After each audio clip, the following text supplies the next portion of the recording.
Kita akan lanjutkan breaking news di mana saat ini kita akan menuju ke Kejaksaan Agung.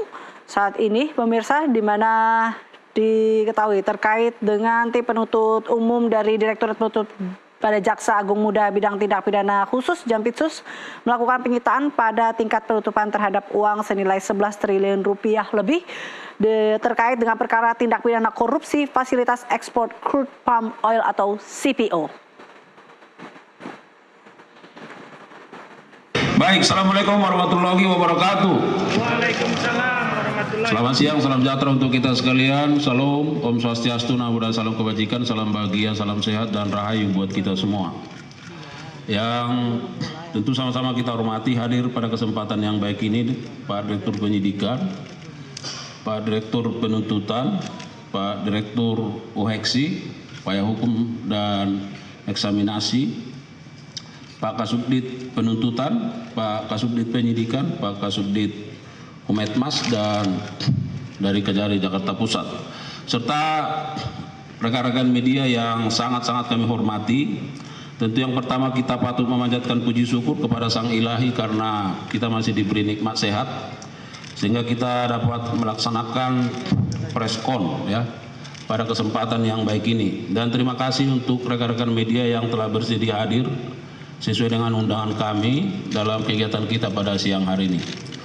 Bapak Ibu sekalian dan rekan-rekan media, dapat kami sampaikan sebagai pengantar, nanti ada dua hal penting yang kegiatan kita pada siang hari ini, masing-masing Pak Direktur Penuntutan dan Pak Direktur Penyidikan akan menyampaikannya nanti.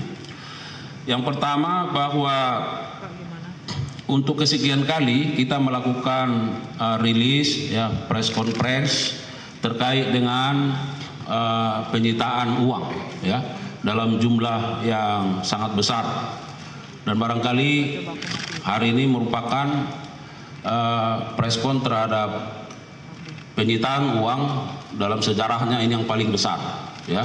Nanti akan disampaikan secara substansi oleh Pak Direktur Penuntutan.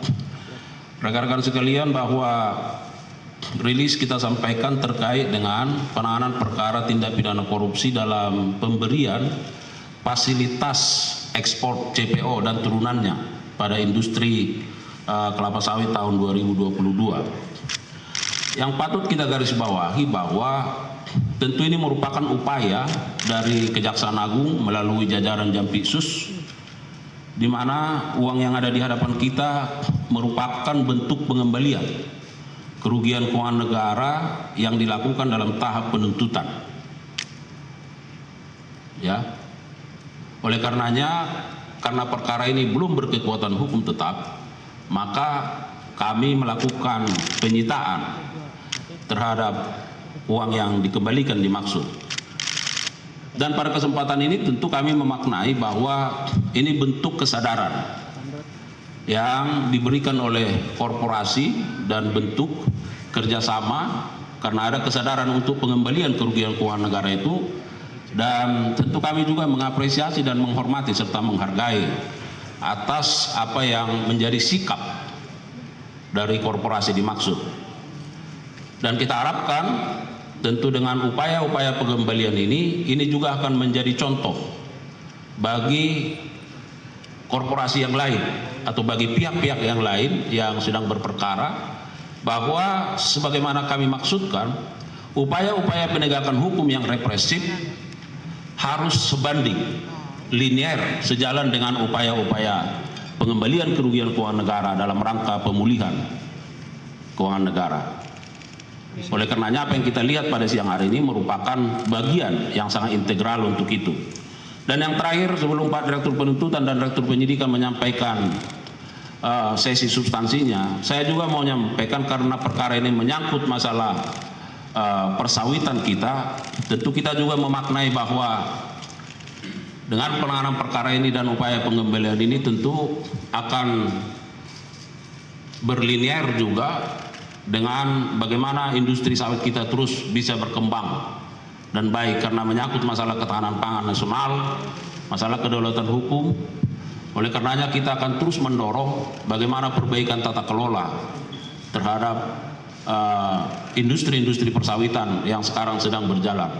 Apa yang sudah menjadi atensi pemerintah Terkait hal ini saya kira kita semua patut memberi dukungan.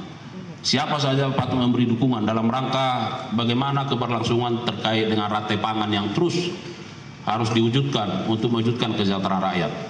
Saya kira itu yang menjadi stresi yang bisa kami sampaikan. Terima kasih kepada rekan-rekan media, dan saat ini kami persilakan kepada Pak Direktur Penuntutan untuk menyampaikan rilis substansinya. Kami silakan.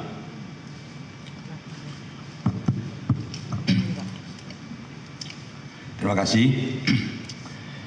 Bismillahirrahmanirrahim. Assalamualaikum warahmatullahi wabarakatuh. Selamat siang dan salam sejahtera untuk kita semua. Salam, Om Swastiastu, Namo Buddhaya, salam kebajikan. Yang saya hormati Pak Kapus Penkum serta jajarannya, Pak Direktur Penyidikan, Pak Direktur Upaya Hukum Luar Biasa, Eksekusi dan Eksaminasi, rekan-rekan para awak media. Jadi pada siang hari ini ada beberapa hal yang ingin kita sampaikan. Yang pertama saya sendiri, nanti yang kedua Pak Direktur Penyidikan. Kemudian yang akan kami sampaikan perkembangan penanganan perkara tindak pidana korupsi, pemberian fasilitas ekspor CPO dan turunannya pada industri kelapa sawit tahun 2022 atas nama 5 terdakwa korporasi yang tergabung dalam Wilmar Group. Kelima terdakwa tersebut adalah yang pertama PT Multimas Nabati Asahan, 2 PT Multi Nabati Sulawesi, 3 PT Sinar Alam Permai, 4 PT Wilmar Bioenergi Indonesia, dan 5 adalah PT Wilmar Nabati Indonesia.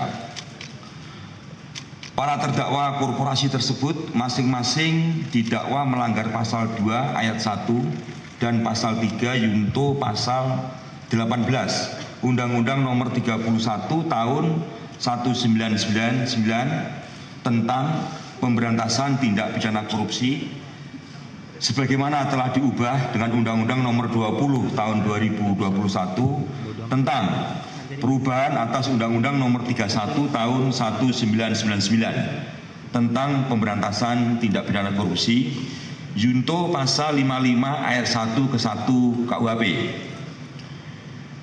Seperti yang telah kita ketahui bersama, kelima terdakwa korporasi tersebut di Pengadilan Tipikor pada Pengadilan Negeri Jakarta Pusat telah diputus oleh hakim dengan putusan lepas dari segala tuntutan hukum, sehingga penuntut umum melakukan upaya hukum kasasi yang hingga saat ini perkaranya masih ada dalam tahap pemeriksaan kasasi. Bahwa berdasarkan penghitungan hasil audit oleh Badan Pengawasan Keuangan dan Pembangunan dan laporan kajian analisis keuntungan ilegal dan kerugian perekonomian negara dari Fakultas Ekonomi dan Bisnis UGM, terdapat kerugian negara dalam 3 bentuk: kerugian keuangan negara, illegal gain, dan kerugian perekonomian negara, seluruhnya sebesar 11 triliun 880 miliar 351 juta 802.619 rupiah. Dengan perincian tadi saya sebutkan, yang pertama PT Multimas Nabati Asahan sebesar 3 triliun 997 miliar 42 juta 917.832 rupiah 42 sen.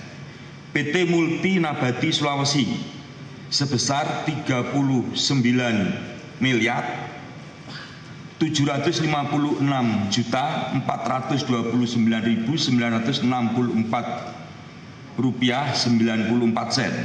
Kemudian yang ketiga PT Sinar Alam Permai sebesar 483 miliar 961 juta 45.800 Rp417,33. Yang keempat, PT Wilmar Bioenergi Indonesia sebesar Rp55,338,077,64.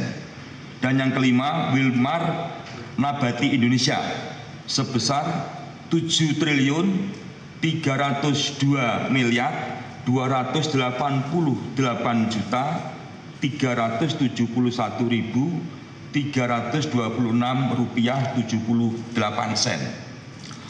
Bahwa dalam perkembangannya, kelima terdakwa korporasi tersebut beberapa saat yang lalu mengembalikan sejumlah uang kerugian negara yang ditimbulkan, total seluruhnya seperti kerugian yang telah terjadi yaitu Rp11.881.802.619. Uang tersebut sekarang kami simpan di rekening penampungan lain di RPL Jaksa Agung Muda Tindak Pidana Khusus pada Bank Mandiri. Bahwa selanjutnya terhadap jumlah uang yang telah dikembalikan tersebut, penuntut umum telah melakukan penyitaan berdasarkan penetapan izin penyitaan dari Ketua Pengadilan Negeri Jakarta Pusat nomor 40/PIT/TPK/2025 PN Jakarta Pusat. Penyitaan tersebut dilakukan pada tingkat penuntutan dengan mendasarkan ketentuan pasal 39 ayat 1 huruf A Yunto pasal 38 ayat 1 KUHP untuk kepentingan pemeriksaan di tingkat kasasi.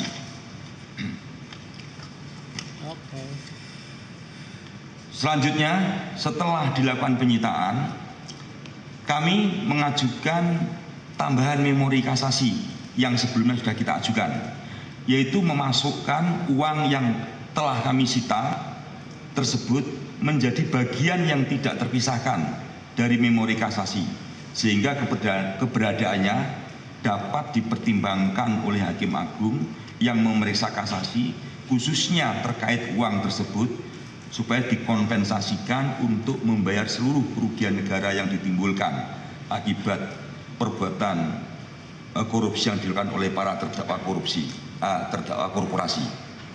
Para rekan media, yang kita lihat sekarang ini di sekeliling kita ini ada uang, ini total semuanya nilainya 2 triliun. Uang ini merupakan bagian dari uang yang tadi kita sebutkan 11 triliun 831.802.619 rupiah. Jadi kenapa tidak kita rilis secara bersama senilai jumlah tersebut? Ini karena faktor tempat dan faktor keamanan tentunya, sehingga kami berpikir jumlah ini cukup untuk mewakili jumlah kerugian negara yang timbul akibat perbuatan para terdakwa korporasi yang tergabung dalam Wilmar Group. Demikian rilis kami siang ini.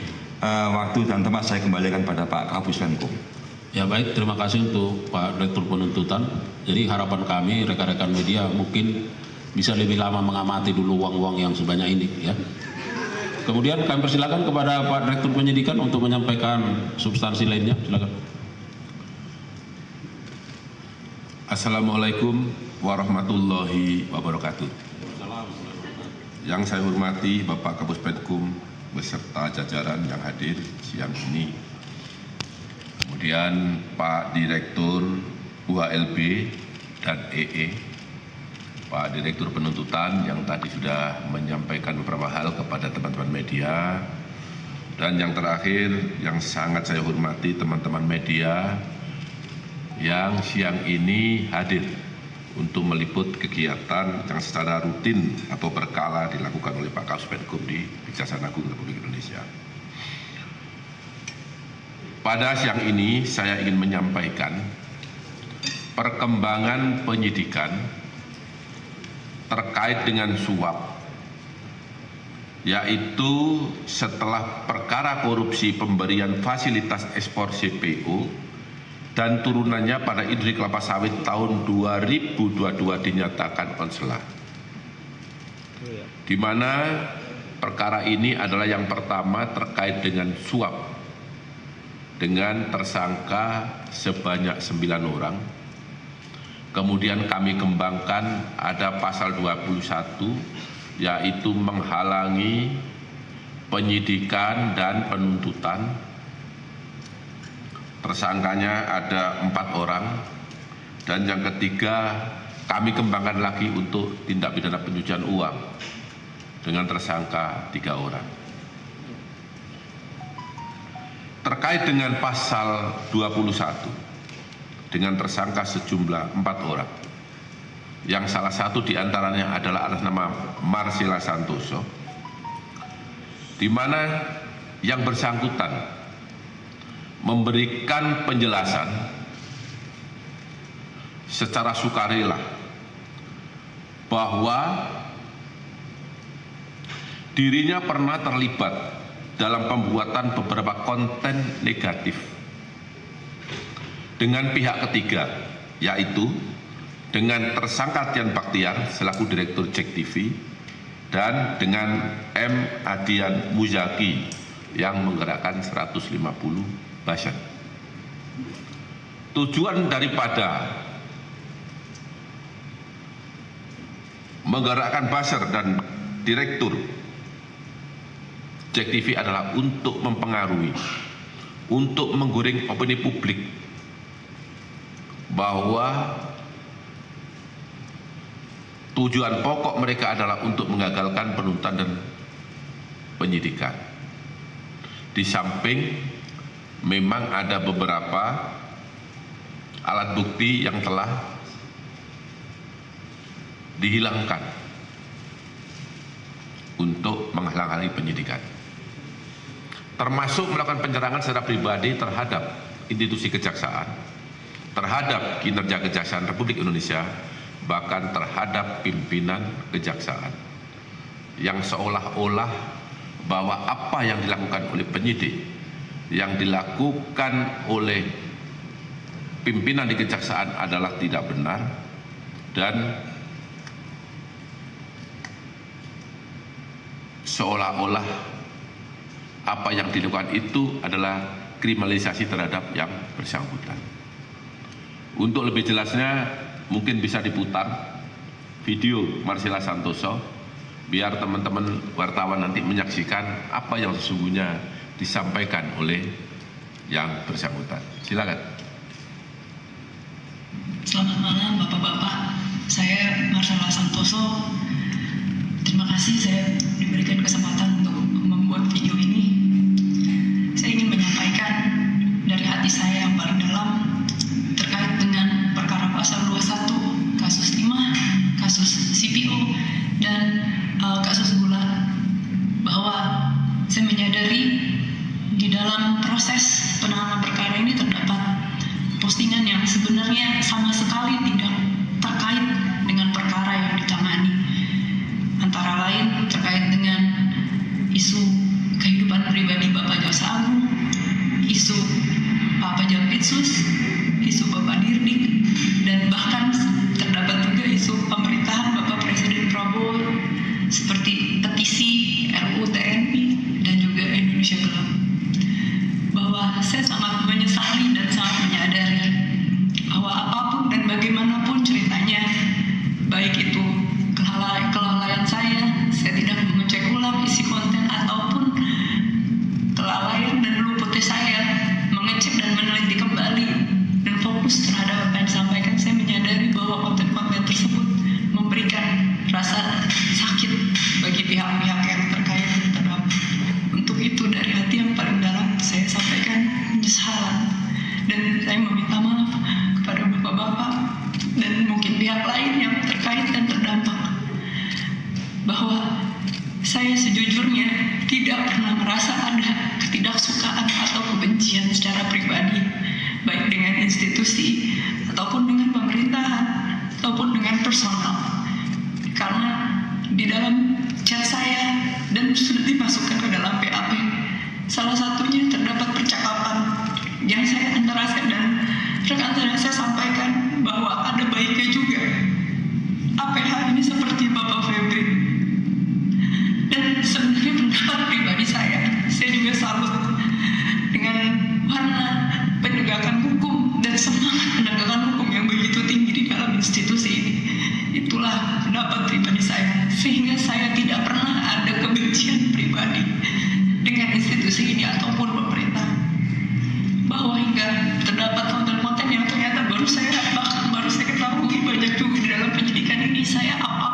bisa melakukan apapun. Saya sebagai manusia, saya hanya bisa meminta maaf.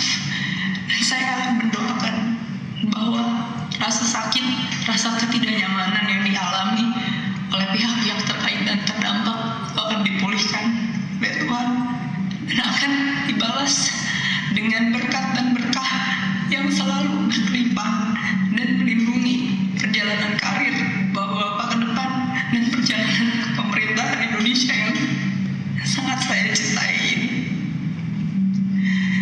Semoga pintu maaf masih bisa terbuka setidaknya bagi saya, dan saya berdoa untuk yang terbaik ke depannya Bapak-Bapak semua. Terima kasih. Amin ya rabbal alamin. Teman-teman jurnalis yang saya hormati, bahwa setelah tadi teman-teman menyaksikan semuanya menjadi terang benderang bahwa apa yang selama ini disampaikan terkait konten-konten negatif yang ditujukan kepada institusi Kejaksaan Agung Republik Indonesia, terhadap Jaksa Agung, terhadap Jampitsus, terhadap Direktur Penyidikan, bahkan terhadap institusi lain yang telah disebut tadi adalah tidak benar. Ya, ini klarifikasi secara nyata dan tidak ada unsur paksaan atas kemauannya sendiri, sehingga masyarakat kami harap menjadi paham, menjadi semakin tahu bahwa yang selama ini dibangun narasi-narasi adalah tidak benar. Saya rasa itu yang dapat saya sampaikan, dan saya akhiri. Wabillahi taufiq wal hidayah. Wassalamualaikum warahmatullahi wabarakatuh.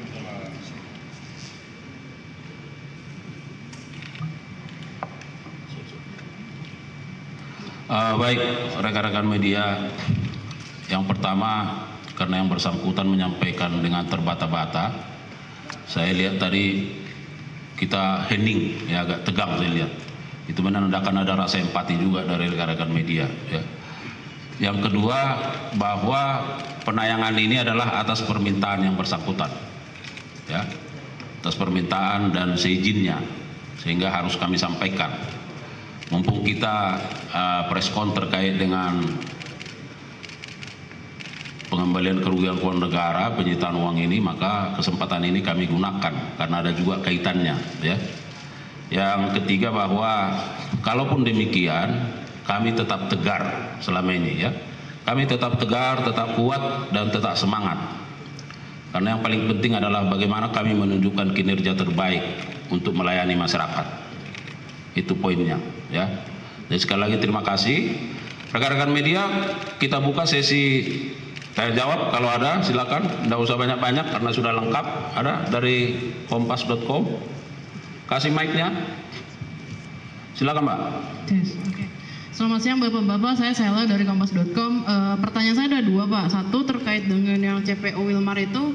Tadi kan sebenarnya Pak Hari sempat menyebutkan kalau uang 11T ini akan digunakan untuk membangun kembali atau memperkokoh lah sawit di Indonesia, industrinya. Itu maksudnya nantinya setelah keputusan ini inkrah, apakah 11T ini akan dikemanakan uangnya? Apakah memang jadi keputusan negara atau memang sengaja dibuat untuk ini untuk mungkin kita membeli lahan sawit lagi atau membuat teknologi baru lagi seperti itu nanti akan seperti apa, Pak? Karena kan di Kejagung sendiri ada Satgas PKH, ya. Apakah penyalurannya akan melalui sana atau prosesnya seperti apa? Kedua, Pak, terkait dengan pernyataan dari si Marcella, ini kan tadi memang disebutkan fokusnya Kejagung adalah soal narasi negatif kepada Kejagung. Tapi tadi Marcella sempat menyebutkan soal ada RUU TNI, RUU Indonesia Gelap. Itu apakah maksudnya dia menunggangi momen itu atau justru dia yang membuat isu itu sebenarnya, Pak? Itu kan dua hal yang berbeda, ya.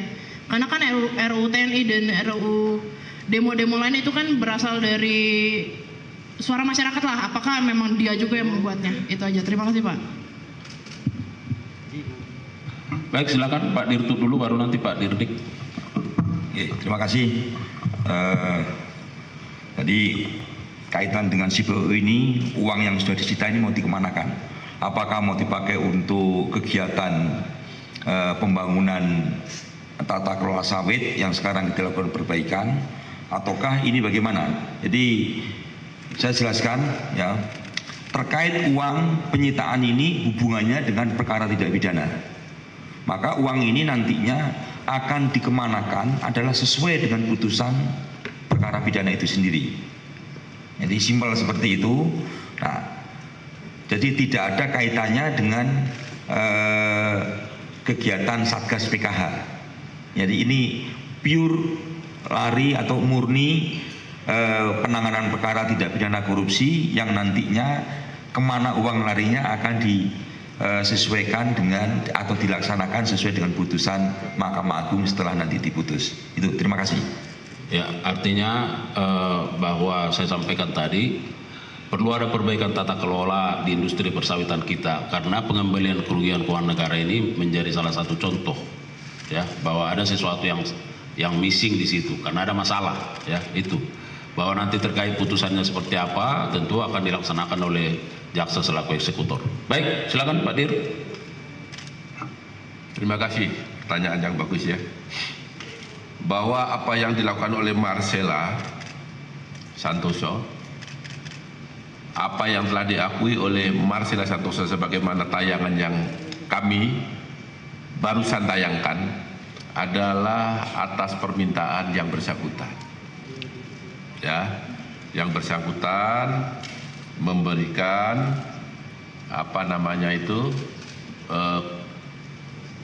persetujuan untuk ditayangkan. Kemudian terkait dengan yang telah dilakukan yaitu menyerang institusi Kejaksaan Republik Indonesia terkait dengan pelaksanaan penyidikan dan penuntutan, menyerang Jaksa Agung, menyerang Jampitsus, menyerang Direktur Penyidikan, bahkan para penyidik yang dianggap pekerjaannya tidak benar. Ya, itu adalah dengan maksud dan tujuan untuk menggagalkan penyidikan dan penuntutan, dengan maksud dan tujuan untuk membuat opini publik, membuat opini kepada majelis hakim bahwa apa yang dilakukan oleh penyidik saat itu adalah tidak benar. Itu starting pointnya. Dan itu telah kami temukan di dalam alat bukti BBE dan bukti yang lain. Fakta-fakta itu ada. Sehingga oleh penyidik ditanyakan apa maksud dan tujuan saudara dalam hal ini Marcella Santoso membuat seperti itu. Dan ini terbukti juga dengan pengakuan para saksi yang saat ini sudah ditingkatkan statusnya menjadi penyidik. Maaf, sebagai tersangka oleh penyidik. Siapa itu? Yaitu yang pertama tadi saya sebut adalah Tian Baktia, Jack TV. Bagaimana perannya? Teman-teman sudah mengekspos semua, sudah pernah mendengar semua. Yang kedua adalah M. Adian Muzaki yang membawai buzzer 150 orang yang untuk membenarkan konten-konten itu. Teman-teman sudah ekspos semua itu. Itu semua diakui. Makanya dia dengan sukarela membuat pernyataan dan minta untuk ditayangkan. Kemudian untuk institusi lain, kami tidak masuk ke wilayah itu, tetapi karena memang di BBE-nya ada, kami tanyakan, apa maksud dia membuat Indonesia gelap, konten-konten negatif? Apa dengan kaitan RUU TNI? Nah, ini kami tidak tahu ya, yang tahu yang bersangkutan. Tetapi karena ini ada di BBE, ya mau tidak mau tetap masuk di dalam pertanyaan penyidik karena satu kesatuan dengan penyerangan terhadap institusi kejaksaan dan para pimpinan Kejaksaan Agung Republik Indonesia. Saya cukup ya. Baik, saya kira jelas ya. Ada yang lain? Silakan.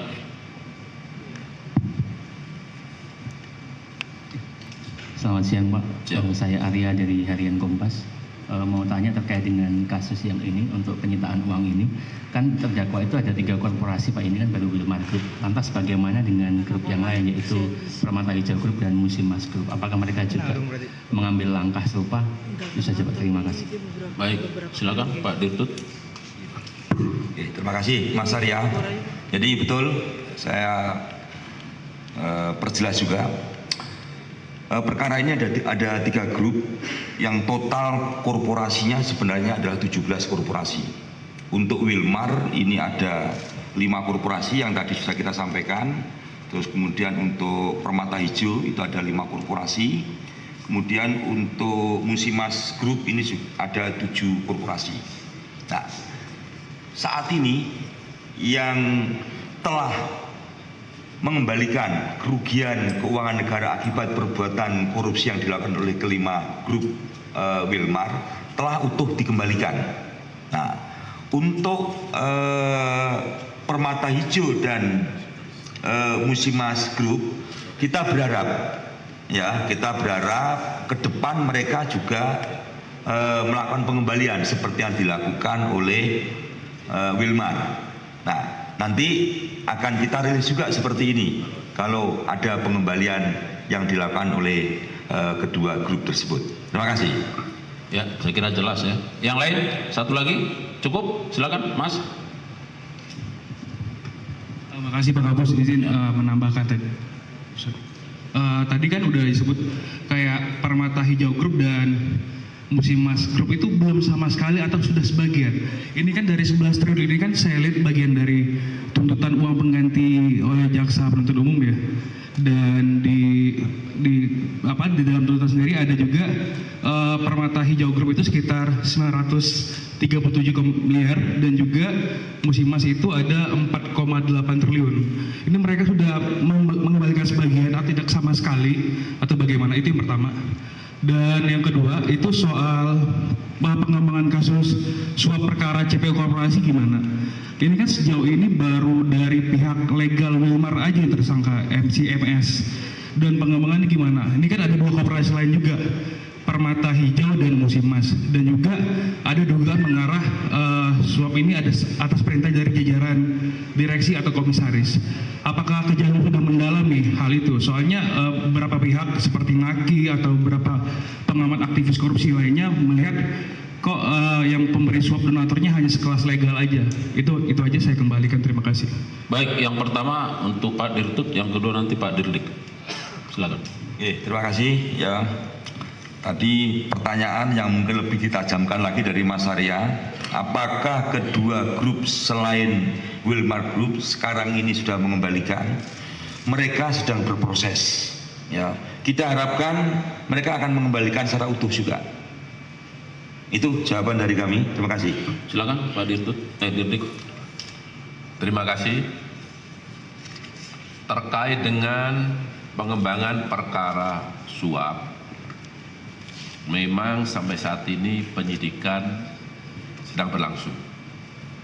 Mungkin dalam waktu yang tidak terlalu lama segera kami limpahkan ke tahap penuntutan untuk dalam persidangan di pengadilan. Berdasarkan alat bukti yang diperoleh oleh penyidik, sampai saat ini penyuap dari Wilmar Group adalah Muhammad Syafi'i yang kebetulan jabatannya adalah sebagai legal. Ya.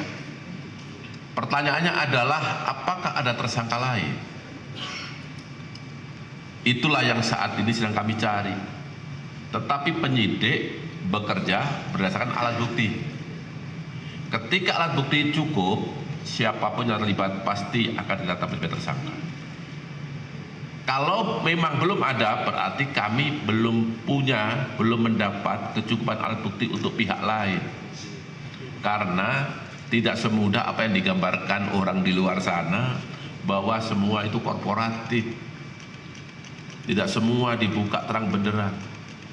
Nanti silakan disaksikan di pengadilan apa jawabannya dia. Ketika nanti ada tersangka lain pasti penyidik akan tetap sebagai tersangka. Ya, itu jawabannya. Baik, saya kira cukup ya. Sekali lagi terima kasih untuk Pak Dirtut, Pak Dirdik, Pak Direktur Weksi dan jajaran. Sekali lagi terima kasih yang tulus kami sampaikan kepada rekan-rekan media dan seluruh lapisan masyarakat yang selama ini telah memberikan dukungan yang terbaik bagi institusi kejaksaan yang terus bergerak ke arah yang lebih baik. Semoga dengan upaya-upaya kerja keras kita ini, maka bagi kami masyarakat akan terus terlayani dengan kinerja-kinerja terbaik yang akan kami torehkan secara terus-menerus. Sekali lagi kami terus menginginkan ada dukungan dari media, dari masyarakat. Kita bersama-sama melakukan penegakan hukum yang bermartabat dan tentu sesuai dengan kapasitas kita masing-masing. Sekali lagi terima kasih, salam hormat. Kalau ada kekurangan mohon maaf. Billahi taufiq wa hidayah. Wassalamualaikum warahmatullahi wabarakatuh. Waalaikumsalam warahmatullahi wabarakatuh. Ya pemirsa, baru saja kita saksikan konferensi pers terkait dengan Kejagung ungkap kasus korupsi minyak goreng yang telah melakukan penyitaan uang senilai 11 triliun lebih. Dengan perkara tersebut melibatkan 5 terdakwa korporasi, diantaranya PT Multimas Nabati Asahan, PT Multi Nabati Sulawesi, PT Sinar Alami Permai, PT Wilmar Bioenergi Indonesia, dan PT Wilmar Nabati Indonesia. Dan pemirsa, demikian Breaking News NTV. Saya Eliza Hasan pamit undur diri. Terima kasih. Sampai jumpa.